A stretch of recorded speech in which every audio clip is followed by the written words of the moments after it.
নমস্কার বন্ধুরা, welcome to the world of delicacy.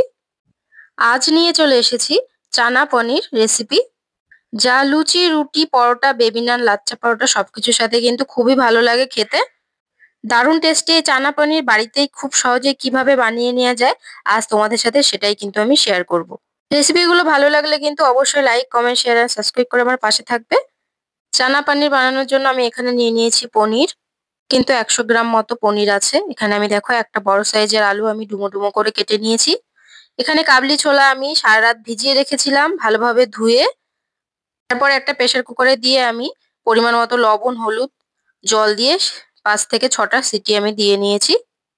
আর এখানে একটা মশলা রেডি করে নিয়েছি। মশলার মধ্যে আছে কাজু বাদাম, জিরে, ধনে, টমেটো, আদা, কাঁচা লঙ্কা, শুকনো লঙ্কা। ভালোভাবে কিন্তু আমি মিহি একটা পেস্ট বানিয়ে নিয়েছি সবকিছু পরিমাণ মতো দিয়ে। আর এদিকে দেখো একটা গ্যাসে একটা কড়াই বসিয়ে দিয়েছি, কড়াইতে দিয়ে দিয়েছি সাদা তেল। তেলটা ভালোভাবে গরম হয়ে গেলে আমি পনিরগুলো দিয়ে কিছুক্ষণ আমি ভেজে নেব। পনিরগুলো বেশি ভাজার দরকার নেই, অল্প ভেজে আমি একটা প্লেটে তুলে নেব। কাবলি ছোলার পরিমাণটা কিন্তু 150 গ্রাম মতো আছে, তোমরা তোমাদের পরিমাণ মতো নেবে। এখানে দেখো পনিরগুলো আমি এবার একটা প্লেটে তুলে নেব। পনিরগুলো তুলে নেব। পনির তোলা হয়ে গেলে এবার আমি ওই তেলের মধ্যে দিয়ে দেব 1 চামচ মতো সর্ষের তেল। তোমরা চাইলে রান্নাটা কিন্তু সাদা তেলেও করতে পারো। আমি এখানে 1 চামচ সর্ষের তেল দিয়েছি। তেলটা ভালোভাবে গরম হয়ে গেলে আমি এর মধ্যে দিয়ে দেবো কেটে রাখা আলু। আলুগুলো কিন্তু আমি ভালোভাবে ভেজে তুলে নেব লবণ আর হলুদ দিয়ে। দিয়ে দিলাম স্বাদ মতো লবণ আর দিয়ে দিলাম পরিমাণ মতো হলুদ। এবার ভালোভাবে নেড়েচেড়ে কিন্তু আমি আলুগুলো ভেজে তুলে নেব। আমি কিন্তু রান্নাটা খুবই অল্প মশলায় করছি, আর মশলার পরিমাণ ছিল সবকিছুই খুবই অল্প। আর খুব সহজেই কিন্তু বাড়িতে বানিয়ে নেওয়া যায়, আমি সেভাবেই সব রেসিপিগুলো তোমাদের সাথে শেয়ার করি। এখানে দেখো আমি আলুগুলো তুলে নিয়ে এবার আমি এর মধ্যে দিয়ে দিলাম 1/2 চামচ গোটা জিরে, আর দিয়ে দিলাম একটা শুকনো লঙ্কা, দিয়ে দিলাম 2টো তেজপাতা। এবার আমি কিছুক্ষণ নাড়াচাড়া করে নেব। একটু লাল হয়ে এলে আমি এর মধ্যে দিয়ে দেবো দেখো যে পেস্ট করে রেখেছিলাম মশলাটা। এখানে আছে 1/2 চামচ গোটা জিরে, 1/2 চামচ ধনে, আর আছে 4টে কাজু বাদাম, কয়েক টুকরো আদা, একটা টমেটো, আর 2টো শুকনো লঙ্কা, 2টো কাঁচা লঙ্কা। ভালোভাবে মিহি জল দিয়ে মিহি একটা পেস্ট করে নিয়েছি, সেটাই আমি এখানে দিয়ে দিলাম। এবার গ্যাসের ফ্লেমটা কিন্তু লো টু মিডিয়াম আঁচে আছে। এটা আমি ভালোভাবে কিন্তু 3 থেকে 4 মিনিট ভালোভাবে মশলাটা কিন্তু কষিয়ে নিতে হবে। না হলে যে আদার একটা কাঁচা গন্ধ থাকে ওটা কিন্তু থাকলে ভালো লাগে না। ভালোভাবে মশলাটা কষিয়ে নেওয়ার পর আমি এখানে দিয়ে দিলাম পরিমাণ মতো লবণ আর হলুদ। হলুদ আর লবণ দিয়ে আমি ভালোভাবে কিন্তু আরেকটু কষিয়ে নেব যতক্ষণ না মশলা থেকে তেলটা ছাড়ছে।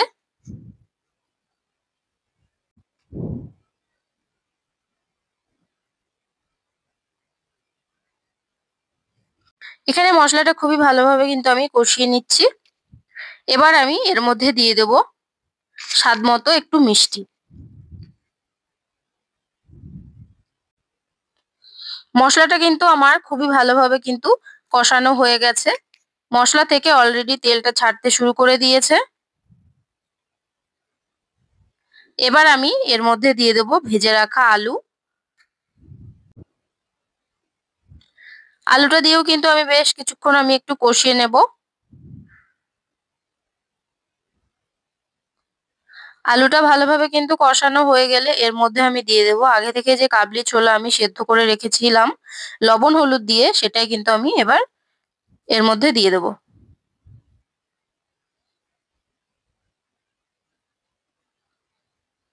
এবার আরো 1 থেকে 2 মিনিট কিন্তু আমি সময় নিয়ে কষিয়ে নেব।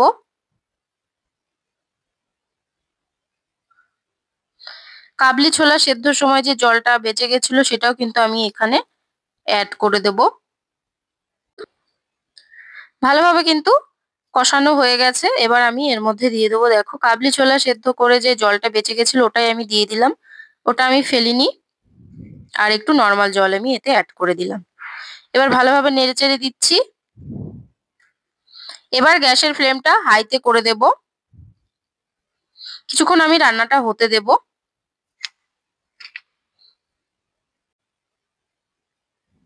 ভালোভাবে দেখো ঝোলটা ফুটে গেছে। এবার আমি এর মধ্যে দিয়ে দেবো দেখো ভেজে রাখা পনির।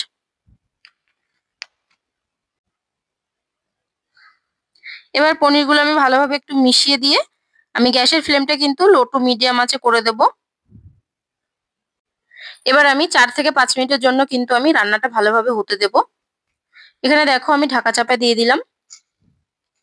5 মিনিট পর কিন্তু আমি ঢাকনাটা সরিয়ে নিয়েছি। এবার দেখো আমি একটু ভালোভাবে নেড়েচেড়ে নিচ্ছি, দেখছি আলুগুলো ভালোভাবে সেদ্ধ হয়ে গেছে কিনা। দেখো আলুগুলো কিন্তু খুব সুন্দরভাবে সেদ্ধ হয়ে গেছে। আর আমি দেখে নেবো লবণটা ঠিক আছে নাকি।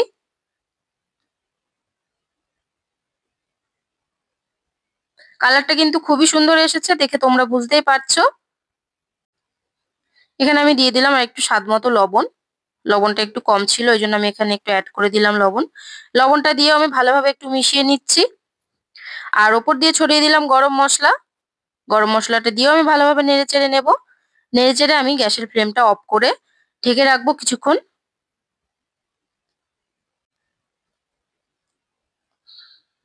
কিছুক্ষণ পর আমি দেখো একটা প্লেটে কিন্তু নামিয়ে নিচ্ছি। আশা করছি আজকের রেসিপিটা তোমাদের খুব ভালো লাগবে। ভালো লাগলে অবশ্যই লাইক, কমেন্ট, শেয়ার আর সাবস্ক্রাইব করে আমার পাশে থেকো। আর তোমাদের সাথে আমি এইসব রেসিপিগুলো কিন্তু খুবই সহজ পদ্ধতিতে শেয়ার করি। কেমন হয়েছে কমেন্টে অবশ্যই জানিও। Tata, by.